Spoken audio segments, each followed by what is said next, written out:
आज से 9 साल पहले यानी 2014 में भारत ने ऊर्जा और बुनियादी ढांचों की परियोजनाओं के लिए तकरीबन 1 बिलियन अमेरिकी डॉलर का बड़ा लोन नेपाल को जारी किया था। तब सुशील कोइराला नेपाल के प्रधानमंत्री थे और उनके कार्यकाल में भारत नेपाल के रिश्ते काफी मैत्रीपूर्ण माने जाते थे।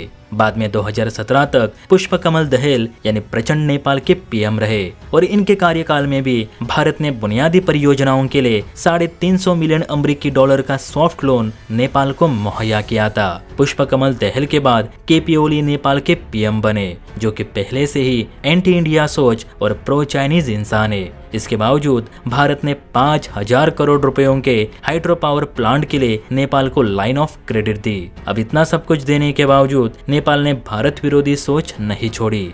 कुल मिलाकर देखा जाए तो भारत ने नेपाल को विभिन्न परियोजनाओं के लिए अब तक कुल 4 लाइन ऑफ क्रेडिट मुहैया की है, जिनकी अनुमानित कीमत 1.65 बिलियन अमेरिकी डॉलर यानी भारतीय रुपयों में लगभग 15,000 करोड़ रुपए है।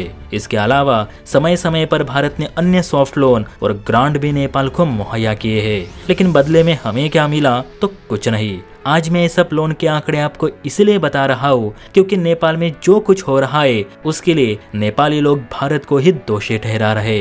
आप सभी जानते हैं कि नेपाल में तख्ता पलट किसने किया, नेपाल के गोरखा युवाओं को भारतीय सेना में शामिल होने से किसने रोका, नेपाल को भारत विरोधी करेंसी छापने को किसने कहा, इवन नेपाल के जो आज हालात है वो किसकी वजह से है, ये सब आप जानते हैं। सीधा सा जवाब है कि नेपाल के राजनीतिक वर्ग, चाइना प्रेम और आपसी कलह की वजह से ही आज नेपाल डाउनफॉल का सामना कर रहा है। लेकिन अपने घर में झांकने के बजाय नेपाली लोगों का ये कहना है कि नेपाल जो आज गहरे आर्थिक संकट का सामना कर रहा है वो भारत की ही प्लानिंग का हिस्सा है। इवन अपनी कुर्सी खो बैठे ओली ने तो ये तक स्टेटमेंट दी है कि भारत ने सोच समझकर प्लानिंग करके नेपाल में दंगे फैलाए और मुझे कुर्सी से हटवाया, क्योंकि मेरा झुकाव भारत के बजाय चाइना की ओर था। इसलिए मैं भारत को इस घृणित काम के लिए कभी माफ नहीं करूंगा। अब नेपाली जहां भारत को दोष दे रहे हैं, वही नेपाल की अंतरिम सरकार के अंतरिम प्रधानमंत्री यानी सुशीला कार्की ने भारत से फिर से रिश्ते बहाल करने की गुहार लगाई है।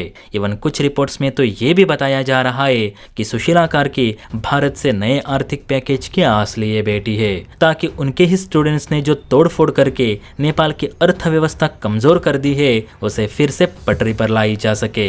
एक्सपर्ट्स बताते हैं कि सुशीला कार्की के चीन के साथ बड़े अच्छे संबंध है और सुशीला ने चाइना के साथ निरंतर समर्थन की अपेक्षा भी व्यक्त की है। तो आप ही बताइए, भारत सरकार को हम जो अपने मेहनत के पैसों का टैक्स देते हैं वे पैसे क्या नेपाल को एज आर्थिक पैकेज के तौर पर देने चाहिए या फिर नहीं? अब आप ही कमेंट करके बताइए, क्योंकि पैसे आपके और हमारे हैं। बाकी वीडियो अच्छी लगी हो तो बेल आइकन प्रेस करके चैनल को लाइक एंड सब्सक्राइब जरूर करें। जय हिंद।